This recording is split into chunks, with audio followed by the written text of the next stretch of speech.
Highlights from PM Modi's exclusive interview to Network 18 Group. Now, big political fight between Congress and the BJP after PM Modi's exclusive interview with News 18. Prime Minister Narendra Modi mounted his attack on the Congress manifesto and Muslim quota. Now, PM stated that the manifesto has the stamp of Muslim League. He further added that Rahul Gandhi's remarks of X-ray is an entirely urban Naxal thought, and this Maoist ideology has never helped the world in the past. Now, he's further lashed out at the Congress on the appeasing minority communities. He added that for political gains, Congress labelled Muslims as OBCs. Meanwhile, the Congress has also responded to the attacks, stating that PM is spreading lies and he is distorting facts.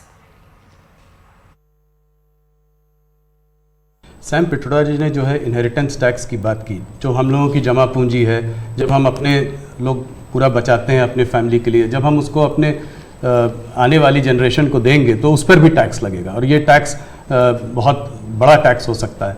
तो क्या आप कहेंगे कि BJP अगर आएगी तो इस tax को कभी नहीं लागू करेगी? भारतीय जनता पार्टी क्या करेगी हमारे मैनिफेस्टो में साफ हमने लिख करके लाए हुए। अब उन्होंने कहीं सगुफा छोड़ दिया तो मैं भी वो झंडा लेके घूमूंगा, ये सवाल आपके मन में कैसे आ जाता है? भारतीय जनता पार्टी की विचारधारा साफ है जी। हम अपनी विचारधारा के आधार पर कार्यक्रमों को लेकर के, मैनिफेस्टो को लेकर के देश के सामने जाते हैं। कृपा करके ऐसे महाशयों के विचारों को हम पे मत थोपिए भाई।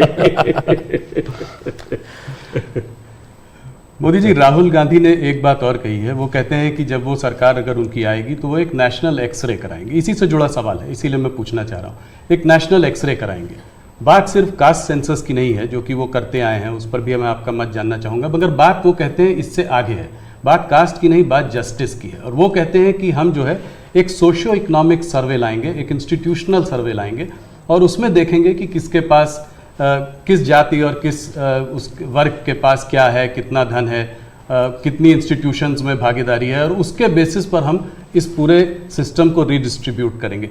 इसको आप कैसे देखते हैं? सबसे पहले तो इस देश में जो लोग अपने आप को राजनीति के एक्सपर्ट मानते हैं,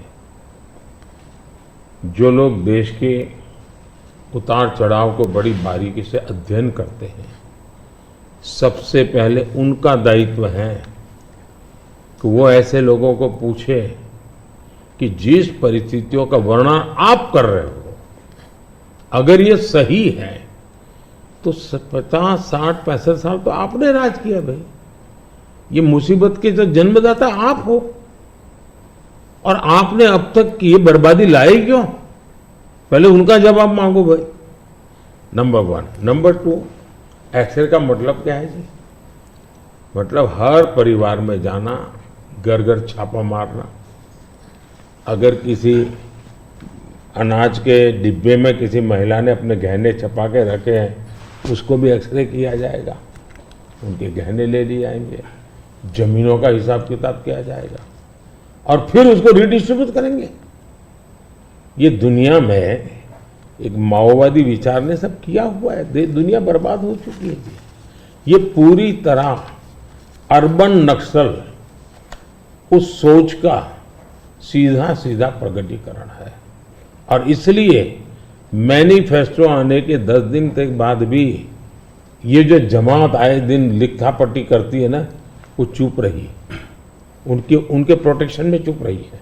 तब मिलके मेरी जिम्मेवारी बन जाती है कि देश को जगाना कि भाई देखिए आपको लूटने की ये तरकीब हो रही है।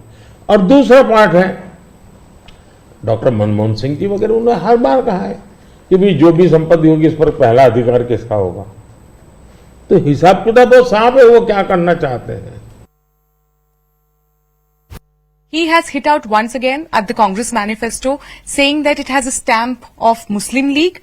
Secondly, the redistribution of wealth once again. And he interestingly this time he says that I waited for 10 days to attack the Congress party on the manifesto, but I was forced to bring out the truth. It is based on facts. Absolute nonsense.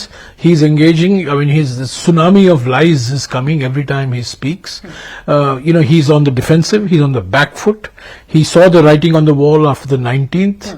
In the south, BJP Saf, in the north, BJP half, and that also was the reality after the second phase. So he's changed his entire tack, he's changed his entire discourse and language. He's now adopting the language Muslim League, Hindu Muslim, Mangal Sutra. This is the language of demonization and polarization and communalization.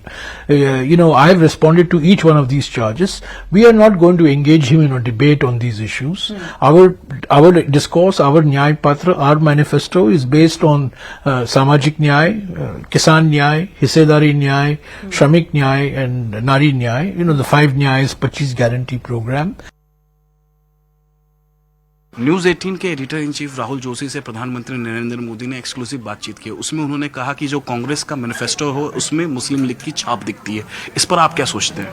बिल्कुल, मुस्लिम league और मुस्लिम personal law को उन्होंने कहा है कि सरकार में आएंगे तो हम इसको लागू करेंगे।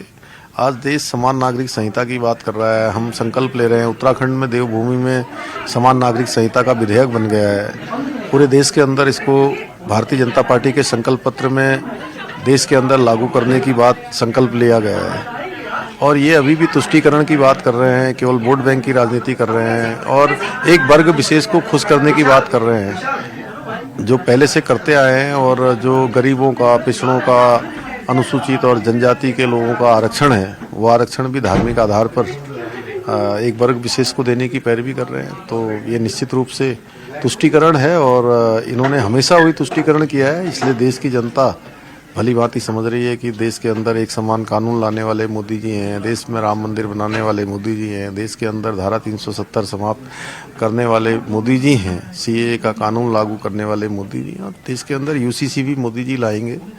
देश के अंदर भ्रष्टाचार, तुष्टीकरण, परिवारवाद, इन सब को समाप्त करने वाले मोदी जी हैं। इसलिए आज ये लोग मोदी जी से घबराकर ये तमाम प्रकार की अनाप शनाप बातें बोल रहे हैं, गठबंधन बना रहे हैं। गठबंधन इस सरकार बनाने के लिए नहीं है, ये गठबंधन अपने परिवारों को बचाने के लिए, अपने भ्रष्टाचार को छुपाने के लिए।